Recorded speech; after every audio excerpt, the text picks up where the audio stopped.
وصلى اللهم على سيدنا محمد وعلى آله وصحبه وسلم. إن الحمد لله نحمده ونستعينه ونستهديه ونؤمن به ونتوكل عليه ونعوذ بالله من شرور أنفسنا وسيئات أعمالنا.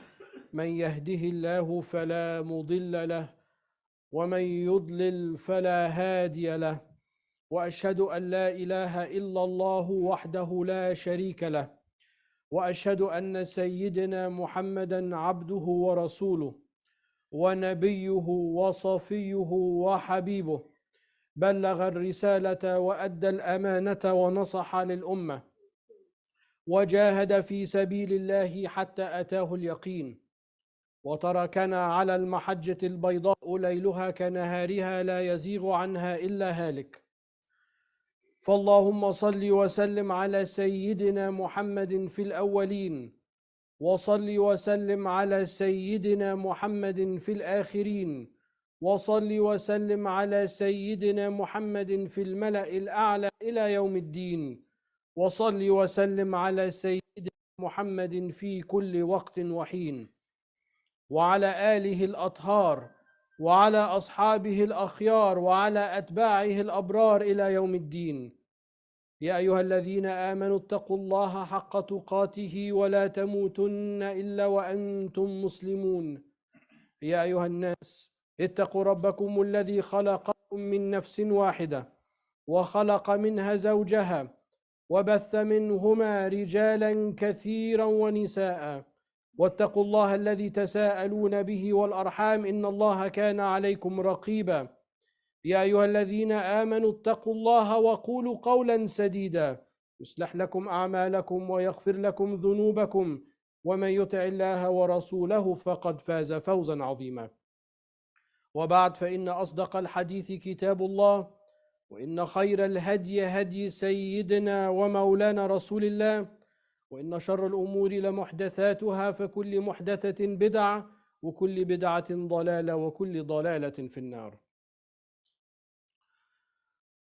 When Abdul Qadir al-Jilani radiallahu anhu was a young boy, his mother set him off on a journey to leave his hometown to go to a neighboring town to study with the scholars and to begin his journey of learning. Now, before he left, his mother told him, I want you to make me a promise in front of Allah subhanahu wa ta'ala that you will never lie and that you will always speak the truth. So he said, okay, I make this promise to you. And then she took his jubbah, and then she opened up the seam on the coat, and she put in it some money for him and then sewed it up so he wouldn't lose it. So he set off with the caravan, and in the middle of the journey, they were set upon by highway robbers. So these people came and they robbed the caravan, and they were shaking everything and looking for money and looking for valuables. And then one of the kind of the chief of this group, they came to Abdul Qadir, this young boy, and he said, do you have anything? He said, why, yes, I have these dinars that my mother sewed inside my coat for me. So, he thought that this is very foolish. He said, young man, you lied about this. I would have never have discovered that. Why would you be so forthright? And he said, well, before I left, my mom made me promise in front of Allah subhanahu wa ta'ala that I always speak the truth, I will never lie. So this man, as the story goes, this man was so overcome by this response that he turned to the heavens and he said, how is it that this young boy is not scared of a thief, not scared of losing his money, in order not to violate this oath that he's taken? And here I am, I have lived my life in the haram. And he made his tawbah, and this is how this man came back to Allah subhanahu wa ta'ala. One of the many, many, many stories we have of Sidi Abdul Qadir al-Jilani radiallahu anhu is, min kibar al-awliya. He is from the greatest of the saints of this ummah radiallahu anhu. I begin with this story because I wanted to address this idea of self-confidence and validation today. Abdul Qadir radiallahu anhu this luminary figure, but this is a story that happens when he was young, not after he was endowed with all of this knowledge and all of these students. He was just a young boy starting off his journey in this, pure young state. But he was so attached to that oath. He was so attached to what his mother promised him. He was so confident that that was important that he stood for that, and he could have easily lied. He could have easily found some kind of loophole, ethical loophole. I have to protect my wealth, and I'm just, now I'm all by myself. He could have come up with 1,000,001 excuses. But he didn't, not because he was naive. He didn't, not because he was inexperienced. He was honest because he was confident in his value system. That value of being honest was more important than the consequence of losing this money. That at that moment, that value of honesty, transparency, not to lie, was who he was. It was his identity. His existence was based on that value. And because it was a pure value, and because he was honest with it, that honesty shone, reflected out, and caused that man to return to Allah subhanahu wa ta'ala. There's a very important hadith, we all know it. Abu Hurairah narrates that the Prophet ﷺ, he said, "Al-mu'minu al-qawi khayrun wa ahabbu ila Allahi min al-mu'min al-da'if wa fi kullin khayr." That the Prophet ﷺ said, as is narrated in the hadith that's in Muslim, the strong believer is better and more beloved to Allah Ta'ala than the weak believer, even though in both of them there is good. Because both of them have belief. Now, usually when we hear this hadith in the context of worldly possessions. Whoever, maybe it's a parent or a teacher, somebody's telling us this to tell us we have to focus on our studies, we have to do well, we have to earn well, because the believer that's stronger is better than the weaker believer because they can help their brother. The idea is, why is the stronger believer more beloved? Because he's more useful, because he can help the community, he can help the person that's weak. The person that's weak needs assistance. They have their belief. That's why the Prophet ﷺ said, "Fi kullin khayr," and both of them is good. But the stronger believer, whether they're physically stronger, whether they're financially stronger, whether they're intellectually stronger, is going to be of more use because they can help those that are less fortunate. That's true. That's, I'm not going to say that's not true. That's what the hadith means. But there's also a deeper meaning to the hadith. What makes a person a strong believer is that when they are strongly attached to those values, like Abdul Qadir was in this story, radiallahu anhu. It's the values the principles that we live our life with, that we hold dearly, that when we hold them strongly, we will be of more use to other people. Because like Abdul Qadir, it will shine out, those principles will come out in your conduct. As we have seen, since the beginning of this conflict, we have stopped listening to what people are saying, and we are looking at what people are doing, because people's actions are oftentimes a better translator of what they believe than what they say, because people lie, they're duplicitous, they're deep fakes, all this kind of stuff, all this nonsense. But when you see innocent people being slaughtered, day in and day out, you can't deny that unless you have a sickness. إِنَّمَا تَنْكَرُ الْعَيْنُ الضَّوْءِ مِنْ رَمَدِي. The poet says that the sick eye will deny the light of day because the eye is sick. But alhamdulillah, our eyes are not sick, we can see it.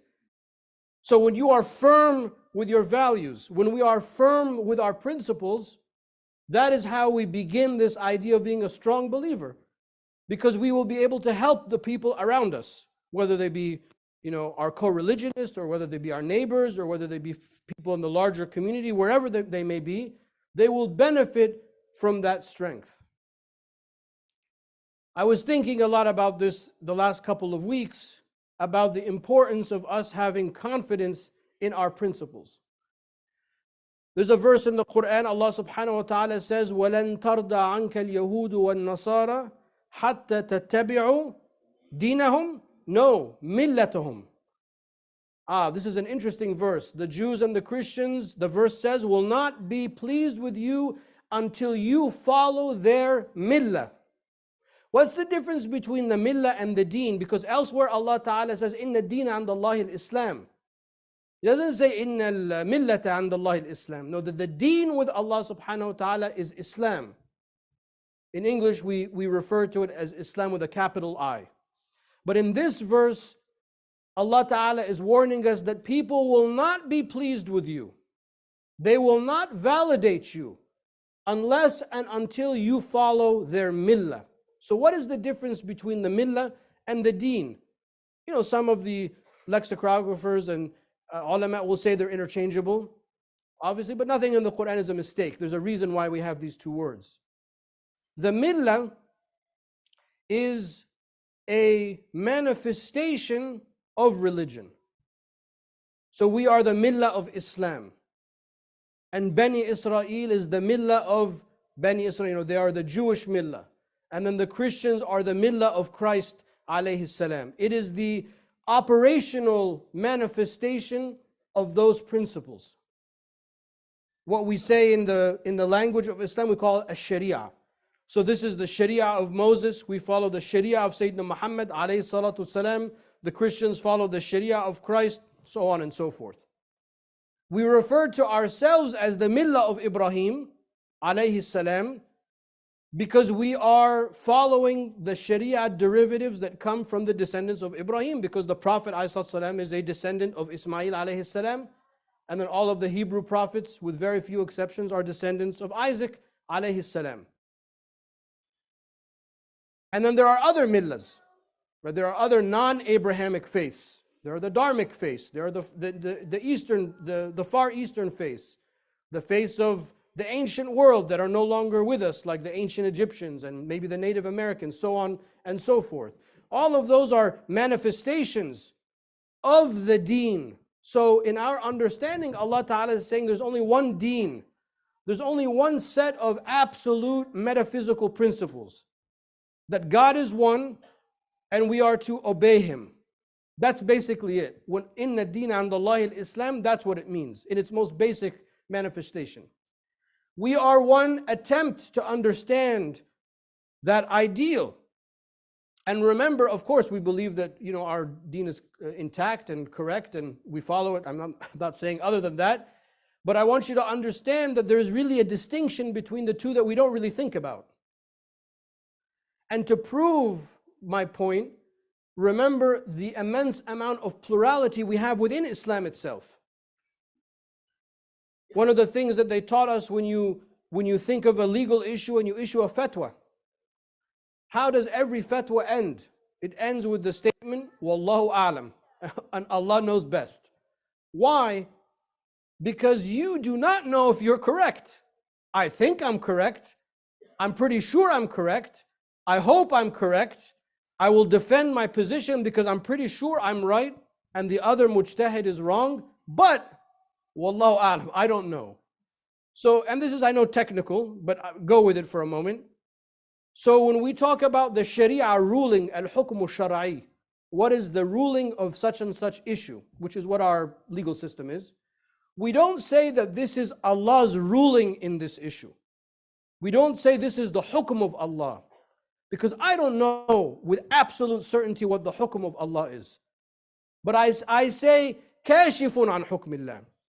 This opinion and this ijtihad, hopefully, insha'Allah, elucidates and highlights what Allah's ruling is in this issue, wallahu a'lam. And only Allah Ta'ala knows best.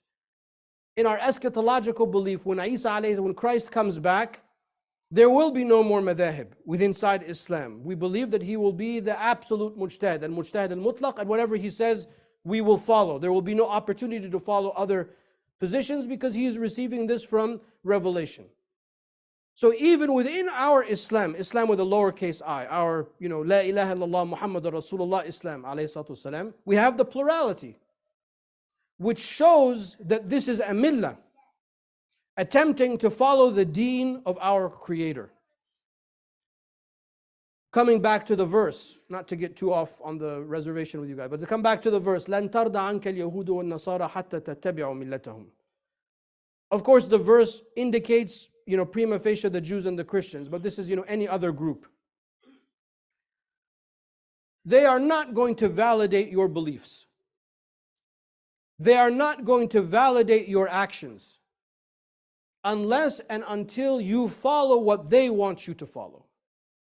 And this is where this issue of self-confidence becomes very important.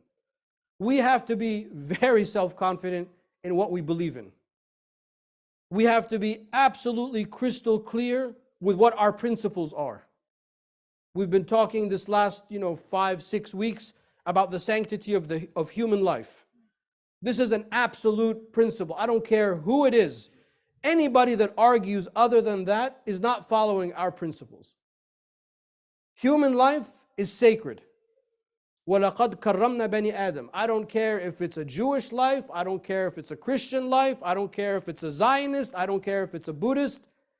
Life is life. The Prophet ﷺ himself stood for the funeral of a Jewish man. And the Sahaba said, this is a Jewish man, Ya Rasulullah. Maybe, he made a mistake, or why are you standing? He said, أَوَلَيْسَتْ نَفْسَ. But is it not a soul? And he stood to honor the sanctity of the human soul.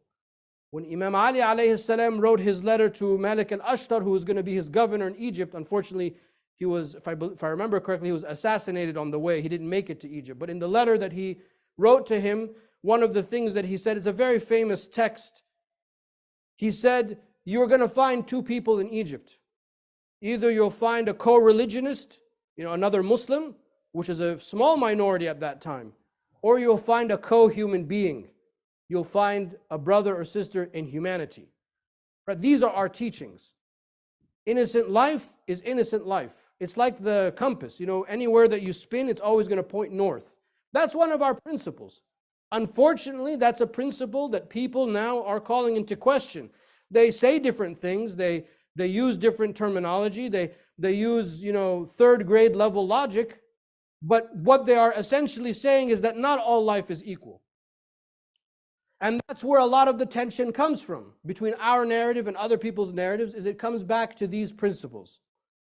Now, for us to maintain our sanity, for us to maintain our intellectual and spiritual strength and integrity, we must double down on these values. And we must understand that these values are unchanging. They do not change with people, place, time, and circumstance. The Sharia changes with people, time, and circumstance.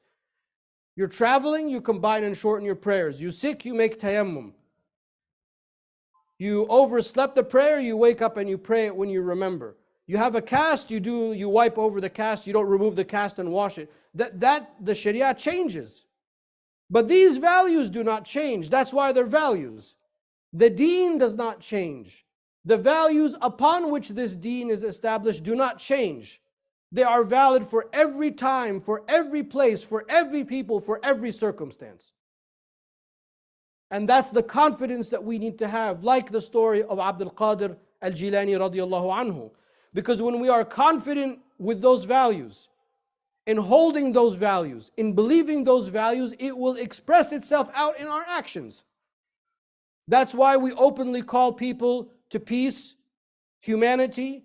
We are an integral part of the interfaith community in our area, and this is something that's very important. From the first year of the establishment of this masjid, of this, ICCP has an older history, but of this masjid, this current location, we've always been involved with the interfaith community because those are our values. We will not change those values, no matter what happens in the world, no matter who does what. We will say the same things publicly that we say privately. When we have the opportunity to inject these values in a conversation, we will do so. And when it is not appropriate, we will, maintain our internal conversation with the community. But that's the type of strength that we need to have. A lot of times we, all of us, myself included, we really are seeking validation from somebody else. And let me tell you, that validation is never going to come. I don't need somebody to validate my beliefs. I don't need somebody to tell me, oh, that's a very interesting observation when I'm, mentioning like a hadith or a verse in the Quran. Because that same person that I seek their validation, at some point when I come to say something else, they're going to attack what we're saying. Oh, this is barbaric, or this doesn't make any sense. And the most extreme of this is people that say hideous things about Islam, like our friend Stuart in New York. I'll continue to mention his name until the day I die. Really, I will. Because he's an ayah of Allah subhanahu wa ta'ala. I mean, in the wrong direction, but he's an ayah of Allah subhanahu wa ta'ala. That's the most grotesque manifestation of thing. Why would I seek someone like his validation? What can he possibly validate? But rather, we need to teach these people. It's okay to coexist with people that don't believe in what you believe in. Do you know that the Prophet ﷺ, this is a fact that really blows my mind every time I think about it. Up until the 9th year of the Hijrah, the Prophet ﷺ prayed towards Mecca. Because when in the beginning of the revelation, the Qibla was Jerusalem. And we believe that Jerusalem is the Qibla of all of the Anbiya. And because Mecca is south of Medina and south of Jerusalem, the Prophet ﷺ could face the Kaaba by facing Jerusalem. But when he went to Medina, ﷺ, he could no longer do that. So he had to give his back to Mecca and give his back to Mecca and face Jerusalem. And this upset the Prophet ﷺ. You know the series of ayat in Surah At-Tawbah and Surah Al-Baqarah, قَدْ نَرَى تَقَلُّبَ وَجْهِكَ فِي السَّمَاءِ فَلَنُوَلِّيَنَّكَ قِبْلَةً تَرْضَاهَا, etc. Allah Ta'ala, through revelation, changed the Qibla from Jerusalem to Mecca. But at that point, inside the Kaaba and outside the Kaaba, there were over 360 idols. Up until the 9th year of the Hijrah, the end of the Prophet's life, ﷺ, all of the Muslims were facing the Kaaba, and inside the Kaaba were idols. Now, has anyone accused the Prophet ﷺ of worshipping idols? No. Even non-Muslims say, this is the man that came with monotheism. No one would ever say that about the Prophet ﷺ. So if you think about it, he coexisted with that situation, which is for us the most antithetical thing to Islam. Our deen is based on this very pure, we are emphatically monotheistic. We are very much against any anthropomorphic ideas of Allah subhanahu wa ta'ala. It's the most basic teaching of Islam. Anybody knows that. Sunni, Shia, Salafi, everyone knows that. So there can be nothing more antithetical to Islam than having false idols inside the Kaaba and outside the Kaaba. But yet, because of the circumstance, because of the geopolitical circumstance at the time, the Prophet ﷺ coexisted with that. And when the time came, and he entered Mecca victoriously, إِنَّ فَتَحْنَا لَكَ فَتْحًا مُبِينًا, without shedding any blood. Even the hadith say that the Prophet ﷺ, all he did is he took his stick and he pointed to the idol and he said, جَاءَ الْحَقُّ وَزَهَقَ الْبَاطِلِ إِنَّ الْبَاطِلَ كَانَ زَهُوقًا. And it split. جَاءَ الْحَقُّ. There wasn't even no violence involved in that transaction. So if the Prophet ﷺ, who's our example, can coexist with that, then we certainly can coexist with people that hate us, that say rude things to us, that say harmful things to us, and we can maintain our values, and we can maintain our principles. We can be true to them, and we will emerge, inshallah, as the strong believers, as the Prophet ﷺ indicated in the hadith. أقول قولي هذا واستغفر الله ولي ولكم فاستغفروه إنه هو الغفور الرحيم.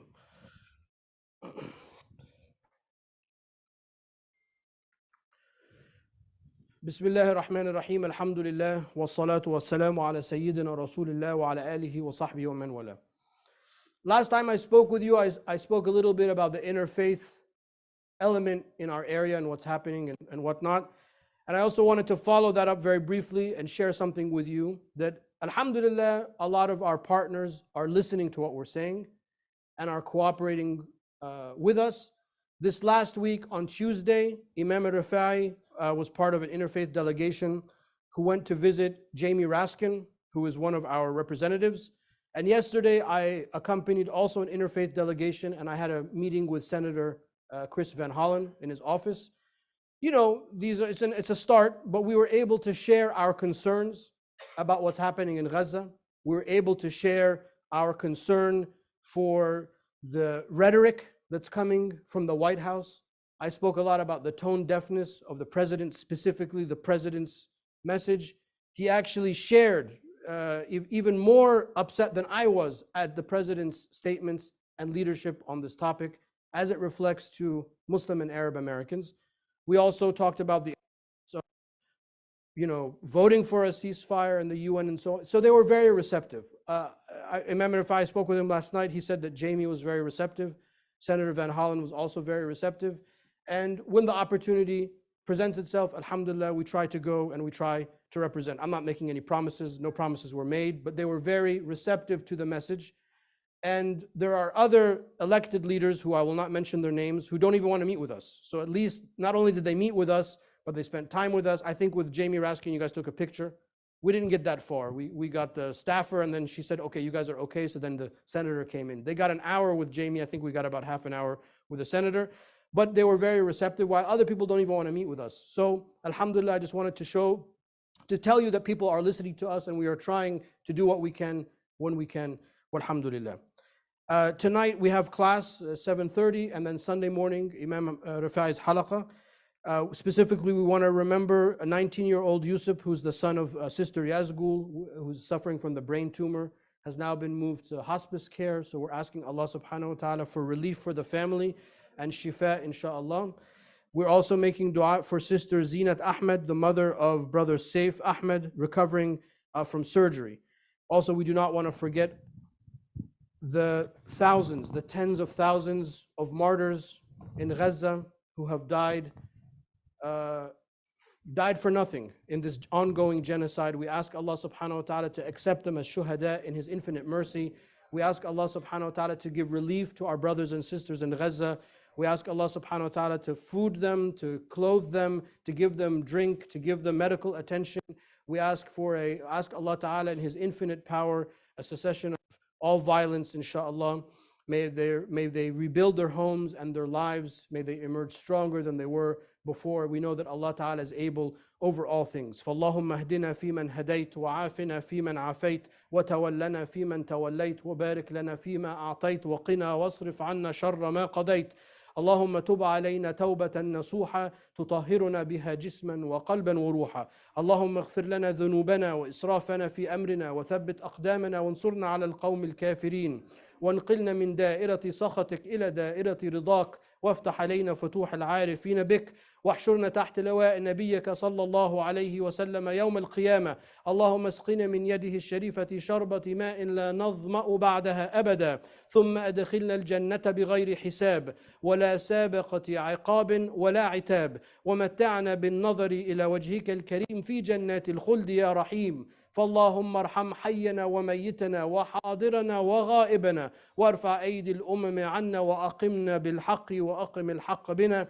آمين آمين آمين والحمد لله رب العالمين وصل اللهم على سيدنا ومولانا محمد وعلى آله وصحبه وسلم وأقم الصلاة إن الصلاة كانت على المؤمنين كتابا موقوتا.